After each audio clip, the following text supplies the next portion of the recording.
Aló, ya sé. Aquí estamos, profe. Sí, ya les dije que me dieran chance para nosotros avanzar un poquito, porque ellos van a demorar. Esto, estamos hablando entonces del endoscopio. El mismo principio en la figura que está aquí abajo es para el cistoscopio. Aquí lo que se va a analizar es la vejiga urinaria, ¿ok? Pero hay otras aplicaciones, por ejemplo, tenemos la neuroendoscopía.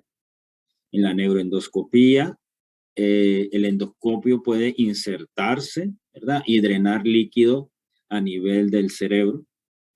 O se pueden hacer pequeñas cirugías, por ejemplo, la que tenemos arriba, que es una cirugía de columna.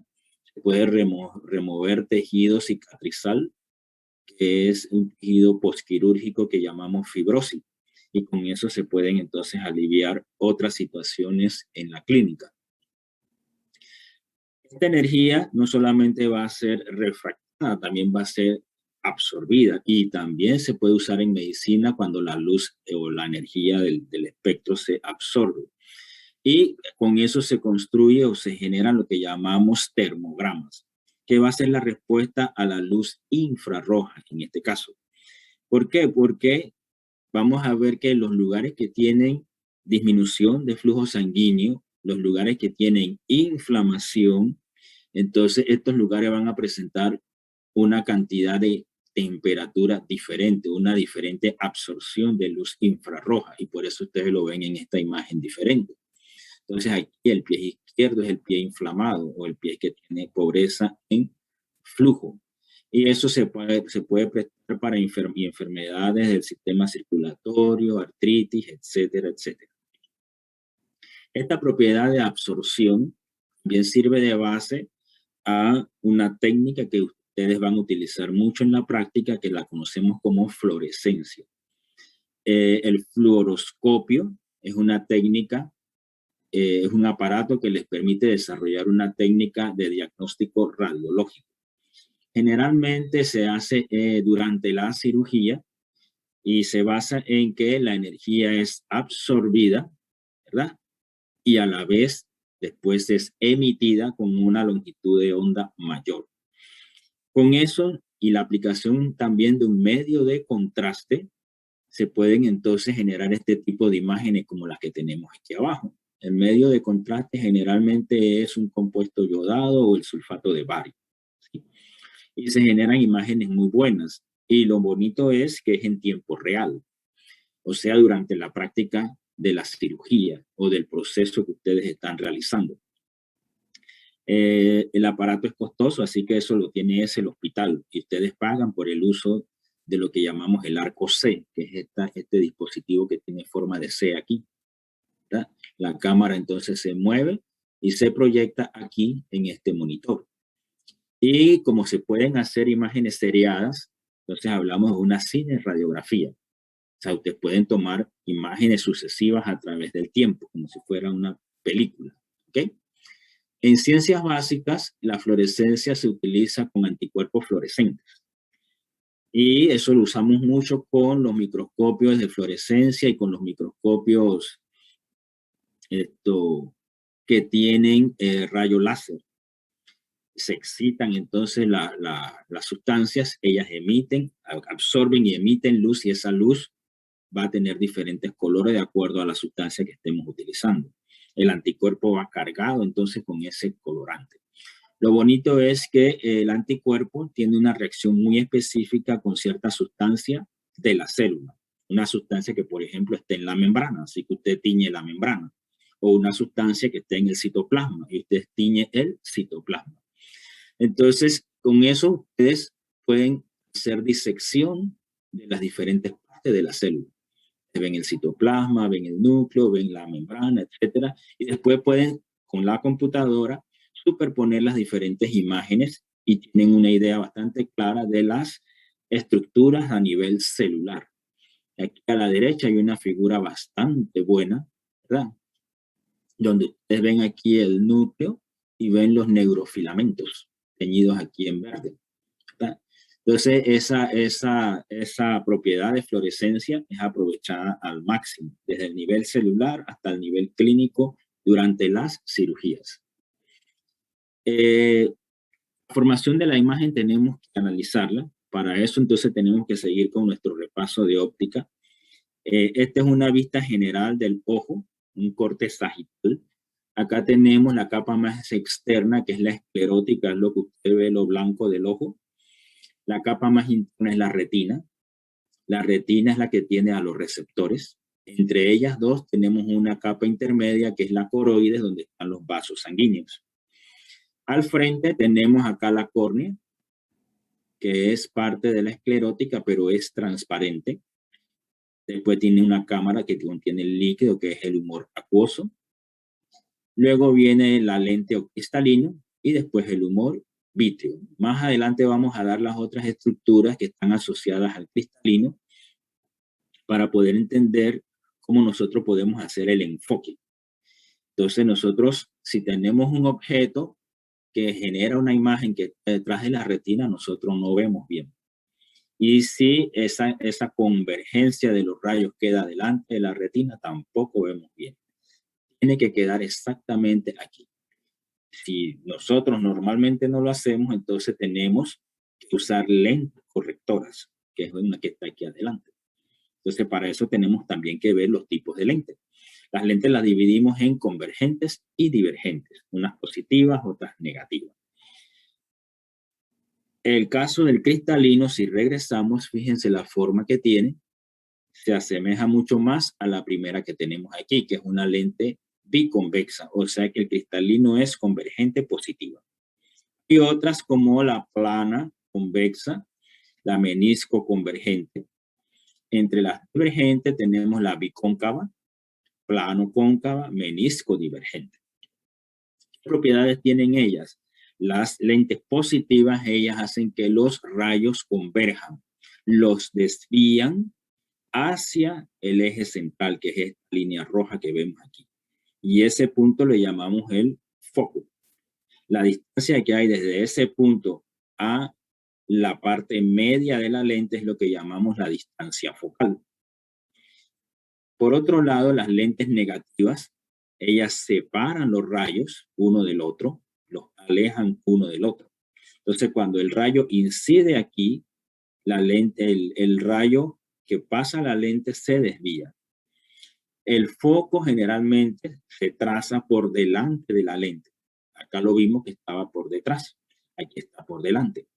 Y no se traza con rayos verdaderos, como en el caso anterior, sino con rayos proyectados. Es decir, este rayo que fue desviado, nosotros lo proyectamos hacia adelante y en el punto que convergen con esta línea que está aquí, ¿verdad? Entonces ese es el foco y va a quedar por delante. La distancia focal es la misma definición que hemos dado. Eso nos lleva entonces a un concepto importante que es el concepto de dioptría.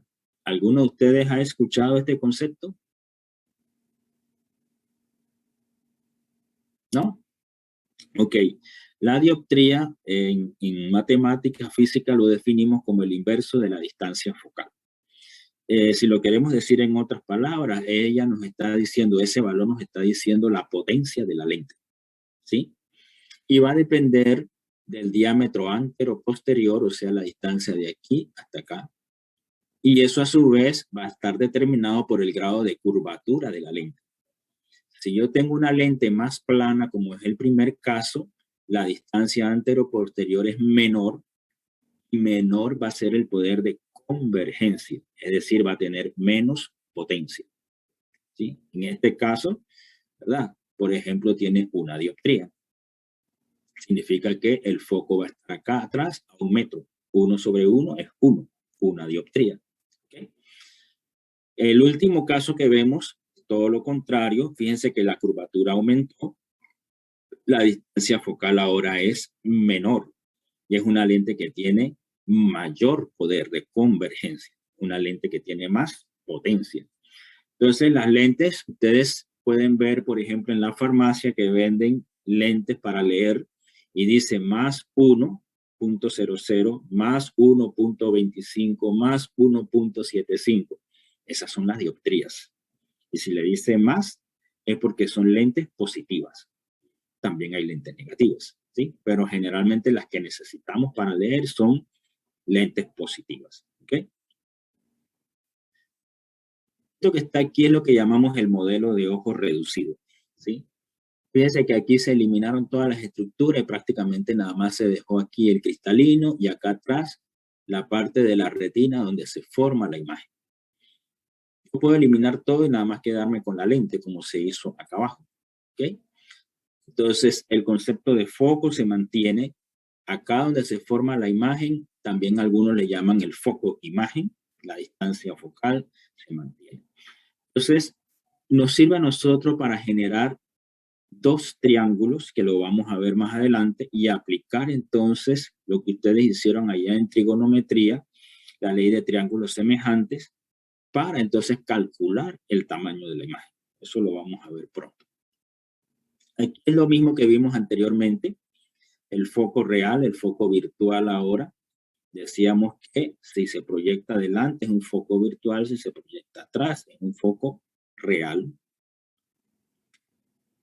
¿Qué diferencia vamos a encontrar entre las imágenes de una lente positiva y una lente negativa? Bien, en la lente positiva la imagen se forma por detrás. Es decir, acá yo tengo el objeto manda los rayos, puede ser rayos reflejados o rayos emitidos. Estos rayos inciden aquí en la lente y como es una lente positiva, eso hace que los rayos se acerquen, que converjan hacia este foco imagen que está acá. Y allí se va a formar la imagen. Y la imagen va a ser una imagen invertida, una imagen real. Y generalmente es de menor tamaño que el objeto. A diferencia en una lente negativa, fíjense que la imagen se forma por delante y es una imagen virtual. Esta imagen realmente le llamamos virtual porque ella no está formada por rayos reales. Nosotros tomamos este rayo que sí es real y lo proyectamos hacia adelante como hicimos hace un rato. Y en ese punto donde convergen va a ser entonces el foco virtual.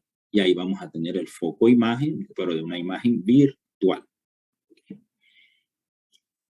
Ahora bien, ustedes han visto que si nosotros tenemos un objeto muy lejano, nosotros no podemos distinguir muchos detalles. Nuestro poder de resolución disminuye. Si aumenta la distancia, ese poder disminuye. Podemos decir que esa resolución es que nosotros somos capaces de separar dos puntos en esa imagen, diferenciarlos uno del otro. Por ejemplo, si ustedes ven un carro muy lejos a la distancia y es de noche, ustedes no realmente ven las dos lámparas del foco, ustedes ven nada más toda una luz amarilla, ¿sí? Y conforme el carro se va acercando, eso que parecía todo así amarillo, se va separando hasta cuando está más cerca y usted ve las dos lámparas. Eso es el poder de resolución, ¿sí? Ahora, si ese objeto usted lo pone demasiado cerca, tampoco puede ver. ¿Por qué? Porque eso está más allá, ¿verdad?, de esa distancia de trabajo. Esa distancia de trabajo en el ser humano es aproximadamente de 30 centímetros. ¿Qué quiere decir? Que usted, si usted está leyendo, usted calcula, no lo hace porque tiene una regla midiendo, sino porque usted puede ver bien las letras, las imágenes. Y si usted midiera esa distancia a la que usted está estudiando, usted se da cuenta que esa distancia es más o menos de 30 centímetros. Si usted se acerca demasiado al libro, usted no puede leer nada. ¿Por qué no puede leer nada? Porque fíjense qué pasa en la tercera figura. Los rayos, ¿verdad?, corren paralelos uno al otro y no se forma la imagen. Si el objeto está muy lejano, como aparece acá, nosotros seguimos teniendo la imagen invertida, la imagen real y la imagen reducida. Pero si nosotros acercamos ese objeto, el aumento del tamaño de la imagen, ¿verdad?, va a ser muy semejante al tamaño del objeto. ¿Okay? Ahora, eso en la práctica no sucede mucho. Nosotros estamos mirando las cosas alrededor de nosotros, pero manteniendo cierta distancia. Si nosotros nos acercamos demasiado a las cosas, entonces no podemos ver y caemos en el tercer caso que está allí. ¿Ok? Este es el mismo concepto que vimos antes cuando tenemos la imagen formada delante, pero este es un caso de una lente positiva. En otras palabras, como dice la pregunta del título, ¿pueden esas lentes convexas generar imágenes virtuales? Y la respuesta es sí, porque hacemos el mismo principio. Estos rayos que están acá, que son los rayos reales, los proyectamos hacia el frente y donde ellos convergen tenemos la imagen y es una imagen erecta, es una imagen virtual y está por delante de la lente, ¿sí? Pero en la práctica a nosotros nos interesa más la imagen que está detrás, esta que está aquí arriba, que es la que está en la retina, ¿ok? Bien, ¿para qué usamos el ojo reducido? Habíamos comentado que para calcular el tamaño de la imagen, usando los triángulos semejantes. Aquí tenemos un triángulo cuyo lado es QF, que es el tamaño del objeto. Acá tenemos el cateto y tenemos el otro lado, que es FN. N significa el punto nodal, ¿sí? Nosotros obviamente no podemos llegar y medir hasta allá adentro. Nosotros solamente medimos hasta donde está la córnea, ¿sí? Por lo tanto, en ese momento tenemos que agregar esta distancia que está aquí. Por el contrario, si queremos acá ver en la imagen ahora, sería el QF', como aquí pusimos QF, este sería el prima, sabemos que es invertida. No podemos medir de aquí hasta el punto nodal, porque eso está dentro del ojo, pero sí podemos medir el diámetro antero-posterior del ojo y restar entonces esta cantidad que está aquí. Por eso ustedes ven que en la fórmula en un caso restamos y en el otro caso sumamos. Entonces este triángulo hacemos semejante al otro. Entonces este triángulo que es el que tiene la imagen, aquí está imagen, es al objeto que está acá. Sería igual entonces a la imagen menos n. Entonces sería entonces el diámetro antero-posterior del ojo menos esta distancia que habíamos comentado. En el otro caso sería la distancia del objeto al punto nodal. Pero entonces tenemos que, ¿verdad?, sumar este pedacito que no lo podemos medir. Entonces cuando tenemos esto así, sencillamente lo que hacemos es despejar de allí QF', que es el que nos interesa. Y ese va a ser el tamaño de la imagen. El diámetro antero-posterior del ojo ya lo sabemos que es de 2,3 centímetros. El punto nodal ya lo sabemos, alguien antes que nosotros lo midió y es 0,6 centímetros. Lo que no sabemos es que es bastante variable lo que nos rodea a nosotros. El tamaño de los objetos, que en este caso es un árbol que tiene una altura de 1,8 metros. Y la distancia que estamos nosotros hacia ese objeto, que en este caso es de 5 metros. Ahí se reemplaza en la formulita y sale el cálculo de la imagen. ¿Dónde están los errores de ustedes? Se los adelanto. Parecen triviales, pero suceden. Los errores están muchas veces en la transformación de las unidades. Como ustedes ven, el árbol está en 8 metros, pero la imagen está en centímetros. En esa transformación la gente falla y pone otro número. Ese es el error más frecuente. El otro error frecuente está en el inicio. ¿Quién va arriba y quién va abajo? Ponen el objeto arriba y ponen la imagen abajo. Y ponen esto así y ponen esto así. Entonces, ese es otro punto de partida que es fatal, diría yo, porque ya todo te va a dar mal. Pero esta es la utilidad de este ojo reducido. Esto también se puede hacer experimentalmente. Lo hacemos con un ojo enucleado, es decir, al animal experimental extraemos el ojo y en vez de poner ese árbol allí, lo que ponemos es una vela, ¿verdad? Con una llama, una vela encendida. Y ustedes ven acá atrás, ¿verdad? En la retina, desde afuera uno ve el globo del ojo, cómo se va formando la imagen, que sería la vela aquí, digo, la llama aquí que está brillando. Y entonces se toman las medidas que estamos hablando aquí y se calcula el tamaño de la imagen. Yo me acuerdo cuando hacíamos ese experimento y poníamos entonces que ustedes hicieran el cálculo hacia el ojo. Dirían, bueno, a mí me parece que esa llama mide 5 milímetros. Y después lo hacíamos matemáticamente y comprobábamos qué tan cerca o qué tan lejos estaba su estimación. ¿Ok? Esto nos lleva entonces a los defectos de agudeza visual, que es lo que ustedes van a tener en sus pacientes. Los más comunes tenemos la miopía. Sencillamente aquí el punto de convergencia está por delante de la retina, así que no podemos ver bien. La hipermetropía es el caso contrario. El punto de convergencia queda detrás del ojo, detrás de la retina. Tampoco vemos bien. Esto lo vamos a arreglar con una lente negativa y el otro caso con una lente positiva. El astigmatismo no es nada de lo que está arriba. En el astigmatismo tenemos problemas de irregularidades de la córnea, de la superficie corneal. Y no lo podemos arreglar con una lente negativa ni positiva, sino con un tipo de lente que llamamos esférica, ¿sí? O cilíndrica, mejor dicho, una lente cilíndrica. Y fíjense que aquí vamos a tener varios focos. ¿Podemos tener combinación de los dos? Sí. No sé si alguno de ustedes tiene miopía con astigmatismo. Yo lo tengo, profe. Ahí hay un candidato siempre, ¿ok? La presbicia es diferente. En la presbicia van a tener gente como yo, ¿verdad? Con la edad nosotros perdemos el poder de acomodación y entonces no podemos ver bien y tenemos que usar los anteojos. Y eso viene con la edad, ¿ok? Perdemos esa capacidad de acomodación y ese es el problema que tenemos que estudiar. ¿Cuál es la parte física que tiene que ver con la presbicia? Eso es lo que tenemos que estudiar. Aquí están las correcciones que hablamos y vamos a, déjame ver qué tiempo tenemos aquí. Porque les dije a ellos que me esperaran unos 20 minutos.